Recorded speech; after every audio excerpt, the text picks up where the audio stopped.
We can't make it to your little girl's birthday celebration. We already have plans for a midday meal with some significant friends. That was what my father wrote. She was about to be 6 years old, her first birthday without her mother. I had been getting ready for this day for weeks. Every day she would ask, "Is Grandpa coming?" I always told her, "He is." At the celebration, they shared pictures of their meal out. I sent them a picture of her devastated expression with one sentence: "This is the last time you make her feel this way." Then they appeared without warning for Christmas. Hello, Reddit. The notification appeared while I was on a chair, fixing soft-colored ribbons to the wall. I remember it perfectly because I nearly lost my balance. My phone vibrated sharply in my pocket. Grabbing for it, the chair shook. I steadied myself against the wall, climbed down, and only then looked at the message. I wish I never had. Your daughter's birthday. We won't be there. We have a midday meal with significant friends. For a second, I truly believed it was an error. I read it over slowly. The message stayed the same. She was turning 6. It was her first birthday since her mother was gone, and I had assured her they would come. I dropped onto the sofa, phone in my hand, gazing ahead as if the room had shifted. Significant friends, I thought. What friends could be more important than a little girl who had already said goodbye to one parent? I had organized this gathering for weeks. Not because I enjoy parties, I don't. Not because it needed to be grand, it didn't. I did it because my daughter needed something steady. After her mother died, the world became a scary place for her in ways I couldn't mend. Loud sounds made her jump. Quiet made her nervous. She began wondering about things with no real answers. Why did mommy leave? Will you go away too? Who will help me if I have a nightmare? So, I planned because planning meant I could still guard something. The cake was pink with little sugary butterflies around the border. When I asked what kind of cake she wanted, she had said, very seriously, "Butterflies." Why butterflies? I'd asked. She just shrugged. They fly from one spot to another. I didn't ask her to explain further. The balloons were muted shades, not too vibrant, because bright colors bothered her now. I hung the sign a little crooked on purpose because she giggled when things looked a bit funny. Every choice was intentional. Every choice was love. Each morning that week, she asked the same things. Is Grandpa coming? Yes. Is Grandma bringing her special scarf? Yes.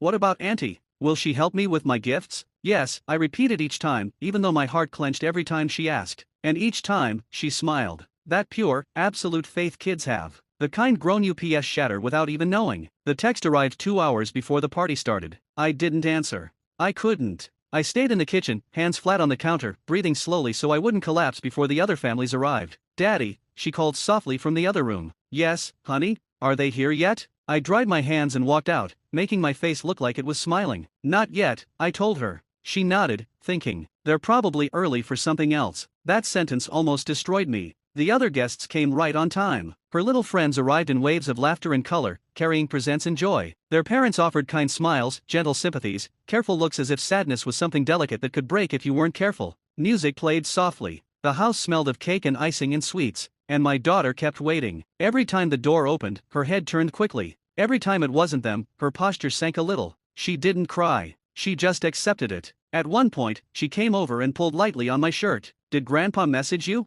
I checked. "Not yet," I said. She nodded. "It's okay. He's probably occupied." She was already learning how to make excuses for people who let her down. That frightened me more than any outburst ever could. In the middle of the party, my phone buzzed again. I shouldn't have looked, but I did. My sister had posted pictures. A midday meal. White plates. Glasses for champagne. Sunlight flooding through a window. My parents were right in the middle of the shot, smiling as if everything was perfect. Significant friends. Something in me broke. Not with a loud noise, but cleanly. I didn't write a comment. I didn't call. I didn't start a fight. Instead, I walked back to where the party was and saw my daughter sitting by herself on the couch. Her paper crown was tilted. The cake was still whole on the table. Her smile had vanished. She wasn't weeping. She was just still. I walked outside, my hands trembling, and took a picture carefully. Not exaggerated, not arranged, just the truth. I sent it to them. One sentence: "Last time you break her heart." No further explanation, no rage, just a boundary drawn. They didn't respond. When it was time for cake, she stood quietly beside me. She didn't applaud when everyone sang. She didn't voice a wish. When someone asked what she wished for, she shrugged and said, "It's fine." That ached more than any sob ever could. That night, after the last person left and the house was silent, she curled up next to me on the sofa. "Daddy," she whispered. "Yes, sweetie?"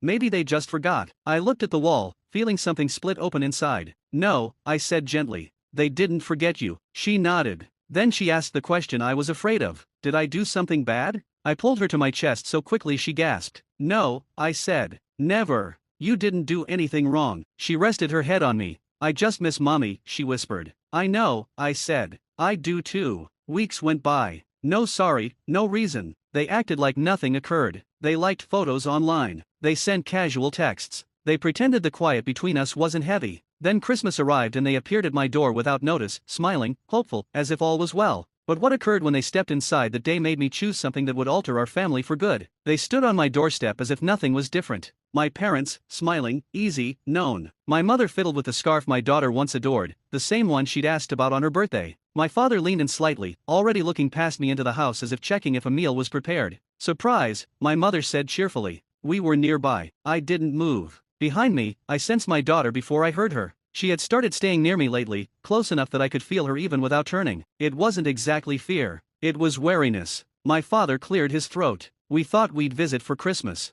Family should be together. Family. The word sounded different now, weightier, less automatic. I moved aside slowly, not as a welcome, but because blocking the door felt like putting off something unavoidable. They walked in with confidence at first, then slowed when they saw how quiet the house was. No loud music, no full table, no extra chairs. My mother's brow furrowed. You didn't put up many decorations. We did, I replied evenly. Just simply. The tree was small. Handmade decorations, gentle lights, nothing too much. My daughter didn't run forward. She didn't smile. She stood motionless, hands clasped, eyes moving to the floor. That quiet upset them more than any shout could have. My mother noticed. She bent down instantly, pushing cheer into her voice. Sweetie, Grandma's here. My daughter didn't reply. She looked at me instead. I gave one small, gentle nod. That was all the okay she needed. Hi, she said quietly. One word. No hug, no excitement, no warmth. My mother stood up slowly, clearly hurt. She's still unhappy about the birthday. I met her eyes. She didn't cry that day. Well, my father said, kids move on. No, I replied calmly. They learn. We sat in the living room. The silence felt strange to them. They were used to noise hiding unease, laughter covering pain, time magically repairing things nobody wanted to talk about. My mother was the first to sigh. We didn't think it would matter so much. She lost her mother, I said quietly. And you picked a meal out. My father waved a hand. We had prior plans. I told her you were coming, I replied. That hit hard. My mother opened her mouth, then shut it. You let her believe she was important, I continued. And then you showed her she wasn't. That's not fair, my mother snapped. No, I said softly. It's true. My daughter moved closer, her shoulder touching my arm. I put my arm around her without thinking. After her birthday, I said, she stopped asking about you. My mother frowned. That's a bit much. She stopped asking, I repeated. Because she stopped expecting. The room fell silent. She put the picture I sent you in a frame, I added. The one you never answered. My mother's eyes grew wide. Why would she do that? So she wouldn't forget, I said. So she could remember how letdown feels. My father swallowed. That's when my daughter spoke. Her voice was small but clear. It's okay, she said. Everyone went still. She looked at my parents, not mad, not sorrowful, just honest. You don't have to visit anymore, she said. It hurts less when I don't hope. That sentence changed everything. My mother sat down heavily, a hand over her mouth. My father stared at the floor. I didn't realize, my mother whispered. You didn't try to, I replied quietly. We talked for a long time after that. Not shouting, not accusing. We talked about habits, about how often my parents had chosen what was easy over simply being there. About how sorrow doesn't stop just because life feels full. My father admitted something that shocked me. We thought she'd just get over it, he said quietly. I nodded. Children don't get over it. They adjust. They left late that night. No embraces, no guarantees, just the knowledge that things could never go back to how they were before.